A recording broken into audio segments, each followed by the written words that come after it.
అలా వైకుంఠపుర శ్రీ వెంకటేశ్వరుడు ఇలలో మన కోసం మన కోరికలు తీర్చడానికి వచ్చిన దేవాలయం.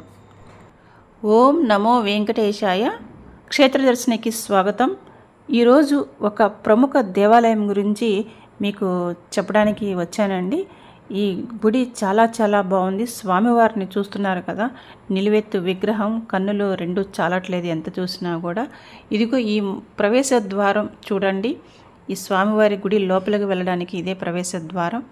అలాగే ఈ ప్రవేశ ద్వారం బయట మనకి స్వామివారి ఎదురుగుండా ఆంజనేయ స్వామి విగ్రహం, అలాగే గరుత్మంతుల వారి విగ్రహం కూడా పెద్ద పెద్ద విగ్రహాలు ఉన్నాయి. చూడడానికి రెండు కళ్ళు చాలవన్నట్లుగా ఉంది. వైకుంఠపురం స్వామివారి దేవాలయం పేరు వైకుంఠపుర శ్రీ వెంకటేశ్వర స్వామిగా ఇక్కడ వెలసి ఉన్నారు.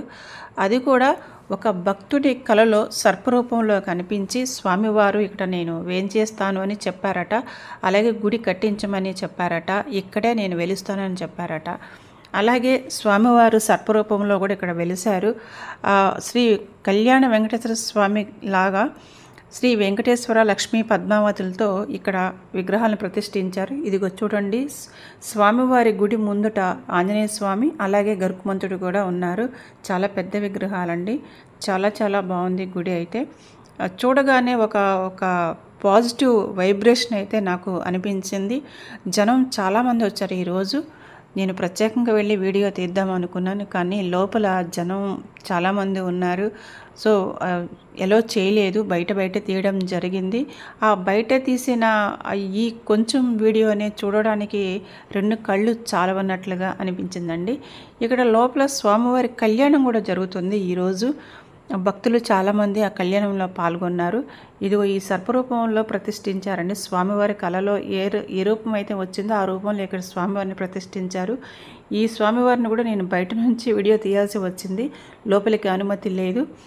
అలాగే ఇక్కడ ఇంకా దాని పక్కన ఒక పుట్ట కూడా ఉందండి. ఆ పుట్ట చాలా చాలా పెద్ద పుట్ట.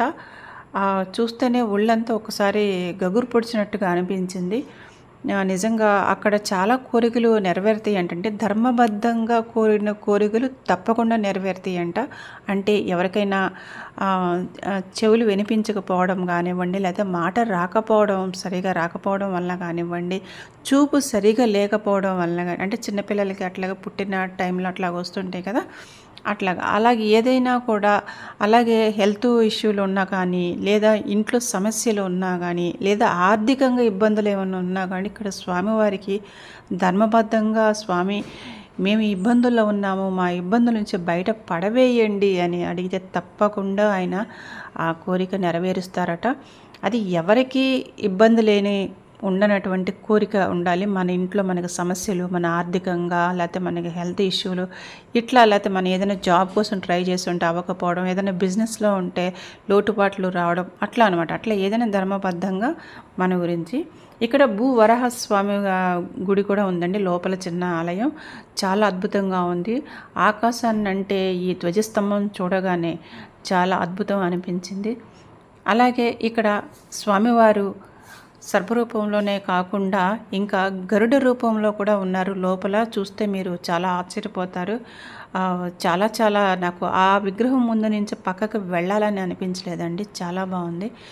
అక్కడ అన్నదానం కూడా ప్రతిరోజు జరుగుతుందంటే అన్నప్రసాదం కూడా ఉంటుంది. అలాగే స్వామివారు లడ్డు ప్రసాదాలు కూడా అక్కడ అమ్ముతున్నారు.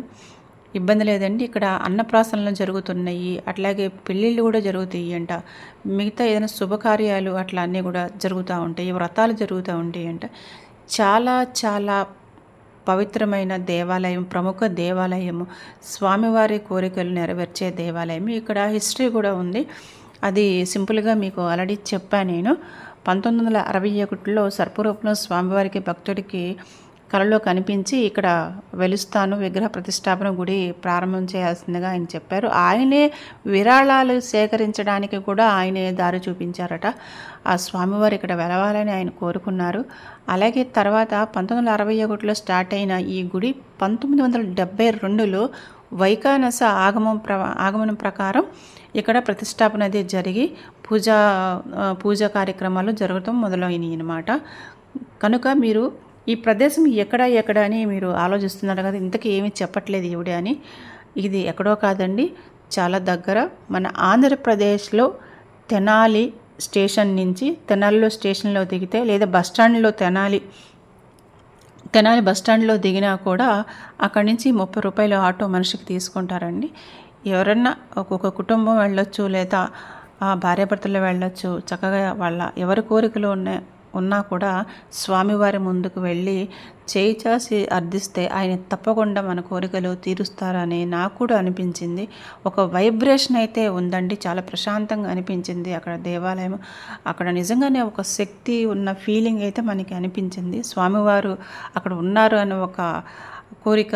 చూడండి, బయట స్వామివారి ఈ ఫోటో కూడా పెట్టారు. స్వామివారిని చూడడానికి 2 కళ్ళు అయితే చాలలేదు. లోపల స్వామివారి ఫోటో తీయడానికి అనుమతి లేదు. అందువల్ల నేను ఈ గుడి బయట చుట్టుపక్కల అన్నీ కూడా తీశాను. తప్పకుండా మీరు వెళ్ళండి. గుంటూరు నుంచి వెళ్ళొచ్చు, విజయవాడ నుంచి వెళ్ళొచ్చు, ఇటువైపు చెన్నై నుంచి వచ్చే, నెల్లూరు నుంచి వచ్చేవాళ్ళు కానివ్వండి, చీరాల నుంచి, పొన్నూరు, ఇవన్నీ చుట్టుపక్కల వాళ్ళందరూ కూడా వెళ్ళడానికి దగ్గరగా ఉందండి.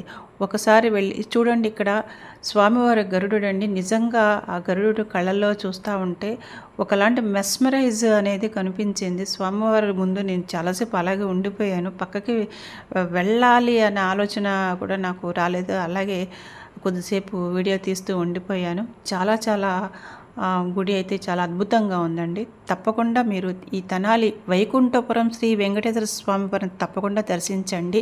ట్రైన్లో వెళ్ళొచ్చు, బస్సులో వెళ్ళొచ్చు ఆ తెనాలికి. విజయవాడ నుంచి ట్రైన్ బస్సు దగ్గరేనండి. ట్రైన్ అయితే ఒక అరగంటలో వెళ్ళిపోతుంది. అదే బస్సు అయితే ఇంచుమించుగా సుమారు 1 గంట పడుతుంది, 30 గంట పడుతుంది. అటు వినుకొండ, నసరావుపేట నుంచి గుంటూరు వచ్చి రావచ్చు. లేదంటే ఇటువైపు రేపల్లి, చెరుకుపల్లి వాళ్ళైనా ఇట్లా రావచ్చు.